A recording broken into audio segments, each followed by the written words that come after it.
మాటలతోటి కానీ హ్మ్. ఏం చేశారు? కాళేశ్వరం అయినా ఏం చేయలేదు, ఫోన్ ట్యాపింగ్ అయినా ఏం చేయలేదు, ఇంకో ఇంకోటి కూడా ఏం చేయలేదు. ఆ రేస్, కార్ రేస్ కానీ ఏది ఏది ఈ కార్ చేయలేదు రేస్. ఎవరిని. ఆ ఈ కార్ రేస్ గురించి ఏమీ చేయలేదు. కానీ బాజప్తా కేసీఆర్ కుటుంబము దోపిడీ చేసింది రాష్ట్రాన్ని. కానీ ఏ ఒక్క కేసులో కూడా నీకు చిత్తశుద్ధి రేవంత్ రెడ్డికి. నేను ఎప్పుడైతే రేవంత్ రెడ్డి ఒక స్టేట్మెంట్ ఇచ్చారు, ఆయన ఆ, అదేంటి తన ఫామ్ హౌస్ లో ఉన్నా ఒకటే, ఆ, దీంట్లో జైల్లో ఉన్నా ఒకటే, అక్కడైనా పోలీసులు ఉంటారు, ఇక్కడైనా పోలీసులు ఉంటారు, తేడా ఏముంది అన్నాడు. అంటే అర్థమైంది అని అంటే ఆ, హాయిగా ఇంట్లో ఉంటాడు, ఫామ్ హౌస్ లో పడుకుంటాడు కేసీఆర్ ఎప్పట్లాగా అనే మెసేజ్ ప్రజలకు ఇచ్చేసాడు ఆయన.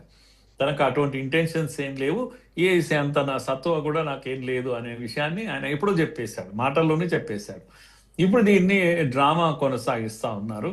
కనుక ఈ ఎన్నికల్లో ఎలా ఎవరికి మేలవుతుంది అనే ప్రశ్న మీరు అడిగారు కనుక హ్మ్. నేనేమంటున్నానంటే ఇది రేవంత్ రెడ్డికి నష్టం అవుతుంది. ఓకే. ఎందుకంటే గొంతు వాయిస్ కేసీఆర్ది పెద్దది, హరీష్ రావుది పెద్దది, కేటీఆర్ది పెద్దది. ఈ డ్రామా కంపెనీ మొత్తం చేసేటువంటి గందరగోళంలో మళ్ళొక్కసారి ఇప్పుడు చూడండి మీరు, సాక్ష్యం చెప్పండి అయ్యా, పోలీస్ స్టేషన్కి వస్తారా, మీ ఇంటికి వస్తారా, నట్టింటికి వస్తారా ఏందని పోలీసు అడుగుతుంది.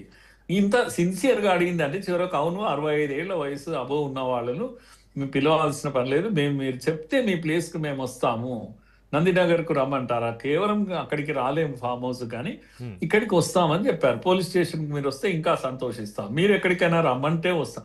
ఇంత బాగా చెప్పారు కదా, ఇంకేం కావాలి మీకు? ఏదో ఆ గోడ కట్టికిచ్చారు, కిటికీ కత్తి, ఇది ఏనా అదేనా పిచ్చి మాటలు కాకపోతే ఏమంటారు? దాన్ని మీరు వైలేట్ చేశారు, సుప్రీంకోర్టు ఇన్స్ట్రక్షన్స్ వైలేట్ చేశారు, అది వైలేట్ చేశారు.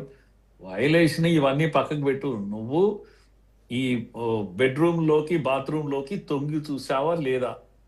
లేదు అని అంటే లేదు అని గట్టిగా సమర్థించుకో, చూద్దాం. పబ్లిక్ లో సమర్థించు, నువ్వు లోపల వెళ్ళి ఏం చెప్తావో అందరికి తెలుసు.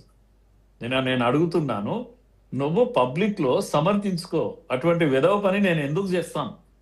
చేయాల్సినటువంటి అవసరం లేదు, నేను చేయలేదు అని గట్టిగా ఎవరైనా ప్రజల ముందు చెప్పాడా కేసీఆర్? రేపు లేదే, ఒకవేళ కేసీఆర్ చెప్పలేదే. ప్రెస్ మీట్ పెట్టే అవకాశం ఉందంటారా?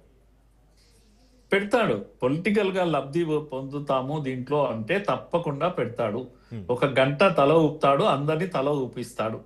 ఎందుకంటే రేపు ఓట్లు పడతాయి కనుక తెలంగాణ ప్రజలు కూడా ఆయన ఉపన్యాసం అంటే ఒక చాలా రోజులు అయింది విన్నాక ఎంజాయ్ చేస్తారు రేపు.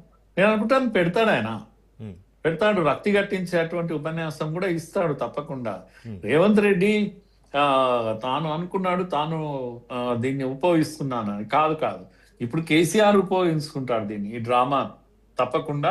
ఎందుకంటే తాను పూర్తిగా పడుకోబెట్టిన పార్టీని పడుకోబెట్టాడు.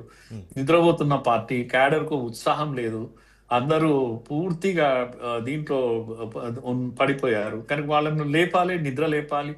రేపు ఎన్నికల్లో కాస్త కూస్తో కానీ పరువు కాపాడేటువంటి సీట్లు కొట్టాలి, హ్మ్. లేకపోతే కష్టం అవుతుంది. కనుక కేటీఆర్ తప్పకుండా దీన్ని రసవత్తరమైనటువంటి నాటకం ఆడిస్తున్నాడు అని నాకు ఖచ్చితంగా నేను నమ్ముతున్నాను కేసీఆర్ ను. ఓకే. మనోహర్ గారు, ఇక్కడ కేసీఆర్ రాసిన 6 పేజీల లేఖలు నిష్పక్షపాత విచారణ గురించి ప్రస్తావించారు. ప్రస్తుతం జరుగుతున్న విచారణలో సిటీ ఆధారాలు ఎంత బలంగా ఉన్నాయని మీరు భావిస్తున్నారు? ఒకటి చక్రి గారు, దీంట్లో ముఖ్యమంత్రి ఎప్పుడు కూడా రిటర్న్ లో ఆదేశాలు ఇవ్వడు, ఇలాంటి ఆదేశాలు ఇవ్వరు తప్పకుండా. ఇప్పుడు సంతోష్ ఏమన్నాడు, వెళ్ళేసి ఆయన ఆ, నిఘా పెట్టమని మాత్రమే అడుగుతారు ముఖ్యమంత్రులు కానీ ఎవరైనా కానీ. ఏదైనా అనుమానం ఉంటే ఇగో ఇలాంటివన్నీ అనుమానాలు ఉన్నాయని చెప్తారు, అంతకన్నా ఏముంటుంది? లేకపోతే ఈ ట్యాప్ ఫోన్ చేయండి, ఈ ఫోన్ ట్యాప్ చేయండి అని చెప్పారు. నిఘా పెట్టమన్న అర్థం ఏంటంటే వీళ్ళ ఇంట్రెస్టెడ్ కేసెస్ ఎవరెవరు ఉన్నారో వాళ్ళు ఎక్కడ, వాళ్ళ కదలికలేంది, ప్రత్యర్థులు ఎక్కడెక్కడ మూవ్ అవుతున్నారు, ఏమేం చేస్తున్నారు, ఇవన్నీ కూడా వెల్ ప్లాన్డ్ పేపర్ మీద ఫోన్ నంబర్స్ తో సహా అన్ని ఇస్తారు. కానీ ఏది కూడా కేసీఆర్ ముట్టడు. సంతోష్ రావు ఆదేశిస్తాడు, సంతోష్ రావు ఆదేశిస్తే చేశామని వీళ్ళు చెప్పలేరు. అందుకే రాధా కిషన్ రావు కానీ లేకపోతే ప్రభాకర్ రావు కానీ వాళ్ళ మాటల్లో ఏమొచ్చింది, ఎక్కడ కూడా ఆ పెద్ద ఆయన అనే మాట అన్నారు. పెద్ద ఆయన అంటే ఎవరు? కేసీఆరే కానీ సంతోష్ రావు పెద్ద ఆయన. కనుక ఆఫీసర్స్ ఉపయోగించిన పదము ఈ పెద్ద ఆయన ఎవరో తేలాలి. ఇది ప్రూవ్ కాదు.